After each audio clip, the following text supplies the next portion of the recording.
Hey guys, welcome back to the channel. My name is Joe. I run a mobile food business here in Queensland, and over the last 10 months we've done $100,000 in gross sales. So what I'm going to do today is talk about our previous month, the month of April. We've done $20,000, and I'm going to break down exactly what that looks like after you've taken away your produce and rent and things like that, just so you can get an understanding of what it's like to actually build a mobile food business, whether this is the right move for you. We're going to go over two different scenarios today. Basically, we're going to go over my scenario, what I'm doing and my goal with this, and then we're going to go through another scenario where you're not obviously on the same trajectory as me, but you're going to build something that you're running yourself. Okay, so let's get into it. The first scenario, which is my scenario, we've obviously done $20,000 in gross sales. With that $20,000, taking away GST, which is $2,000, taking away staff, that's $8,200, and taking away produce, that's another $6,800. My trailer storage, this is just something that I have to do at the moment where we live, is $144 a week. The site rent, this is basically throughout the week. I pay $30 on a Monday, $50 on a Tuesday, $71.50 on a Wednesday and Saturday, and then the rest of the week, based on the license that I have, I don't pay any other rent. So I've got the Logan roadside permit, which is a $1,000 fee once a year. It allows me to park up in any council land, like within reason, which is pretty good. But that site rent comes to $880, and then we're also going to factor in fuel as well, which is $560. So, with that being said, my take home is $1,408 for the month. Now that's pretty low, right? I understand that a lot of people are like, oh, that's not very good, but the journey that I'm on is a little bit different, right? I'm trying to build a system in place that it can run without me. Now, we're going to be able to see if this actually works next month, or this month, sorry. I'm going away on holiday for a few days, and so the expectation is that this trailer is going to run 7 days without me being here. That's pretty impressive if we can pull it off. But the idea is that I'll then be allowed to work on the business and not in the business, and hopefully grow it.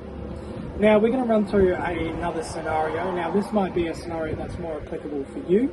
We're going to call this the owner-operator, where you're going to work every shift yourself. You're not going to be paying staff as much here and there, but we'll break into that. So scenario 2, and we're going to assume that everything is the exact same with your gross sales, your site fees, blah blah blah.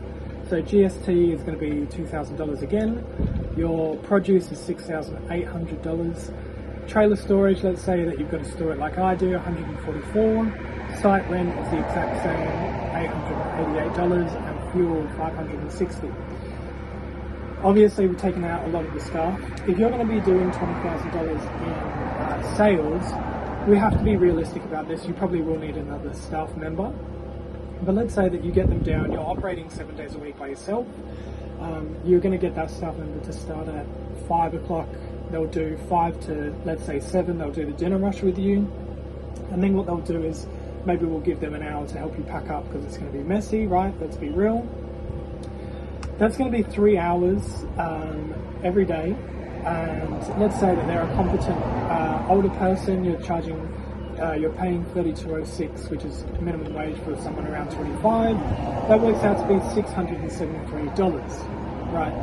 The thing is here is that you're not going to get a break. You're going to be working a lot of hours, but you're going to be doing them yourself. But the downfall of that is, if you get sick, the business stops, right? There's two different trade-offs. The take home for that is going to be $9,608, right? So again, we're going to come back to what type of business is it that you're trying to build. If it's an owner-operator business, this is a very lucrative business, right? Almost $10,000 a month take home. That's pretty good money, right? That's pretty good money, $2,500 roughly a week. We're not talking about your tax that you're going to have to pay on your income. But yeah, that's pretty good. But then where I am, I'm on a different path at the moment, right? I want to try and get another trailer going or a marquee going, put somebody in there, or even run that myself for the time being, which I'm going to be able to do now, right?